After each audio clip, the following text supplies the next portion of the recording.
Can you please explain what you believe is the preferred appropriate language of prescribing drugs and the like, so that the patient can understand the dosage, those kind of things?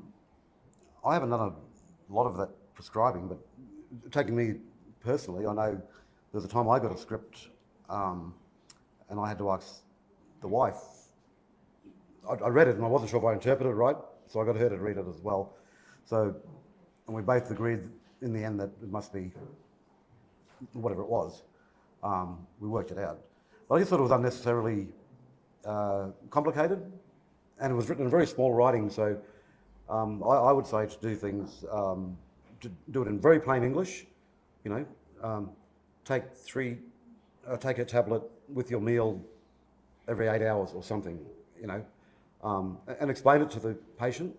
Possibly like have the patient tell you back what it is, so you know what that they've understood. But I'd certainly say do it in the plainest language you can do, and bigger writing, because there's been times I've looked at it, and the bottle's small anyway, and you look at it and you can't see. You put your glasses on, and it's still too small. So you've got to go and stand in the sunlight somewhere, and then finally you can see it. So I'd say, bigger font and plain English, and explain it and have it, how to recite back what they think the dosage is. Yeah. And I suppose there's a skill and an art too, to when somebody's questioning somebody, that they actually understand that this person's actually understood. So that, that's probably a skill and an art that they could pick up from their Aboriginal health workers or the clinic managers, their Indigenous staff that can actually may be able to sort of guide them on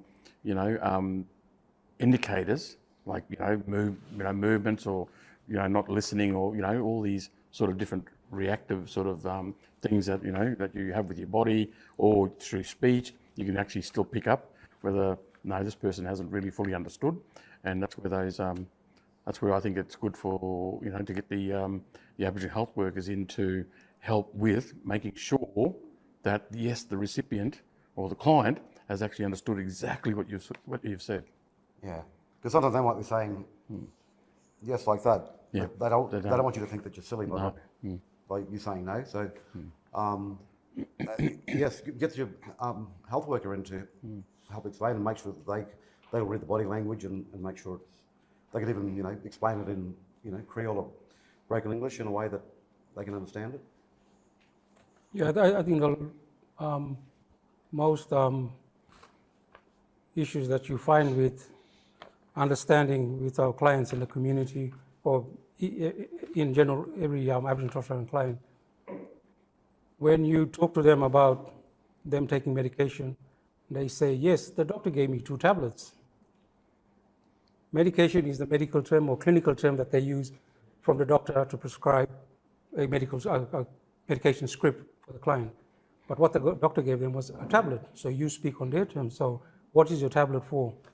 This is for my heart. This is for my diabetes. Oh, good. So how often do you get? I take it breakfast. Do you take the food? I don't eat breakfast. No, you need to have food. Or if not, if they have a reaction and they say, oh, I had diarrhea, I stop, but I feel good. No, you don't feel good. You need to complete the whole course. And where we work in the community, if there's a community nurse like Anglicare, we ask the nurse, can you arrange a GP? Of course, the Anglicare has a community GP for homeless clients and clients in the community, and they get them in and they get a review, and they either less the dosage or they change the medication altogether. So you tell them, oh, you got probably a diarrhea or you got fever, is because of the strength was too strong. So when you go see the doctor, they'll drop it, they'll lower the strength. So that's the conversation in terms of language and them understanding is on their terms, not ours. Nurses and doctors can talk the clinical and medical stuff. We got to talk on the ground because that's just where we come from, to understand what they are talking, and we interpret our language back to the people. And I suppose too why it's important for the doctor to get it right and fully understand why it's important is because the last thing they want is for clients to become non-compliant with their medication, because then they've just now impacted the problem if they didn't do it right from the start. That means that this person could potentially move off into, going into, acute secondary care or additional services that we have to provide in-house that we, with their wraparound services, that we wouldn't have had to have provided if that communication was done correctly right from the start. Yeah, with clinical experience with the registrars, the doctors, even the nurses, they have what they call medication prompt. So we actually attend on visits, sit with the clients, they have the breakfast and take the medication. Today there's a lot of blister pack. People in the community, homeless people who sleep rough, you cannot give that. But where they access services in the community, we try and get the staff to understand and try and support them in, it's breakfast time, you got your medication to take, you come and take it. So they give them the boxes, so that way they can be in control and manage their tablets.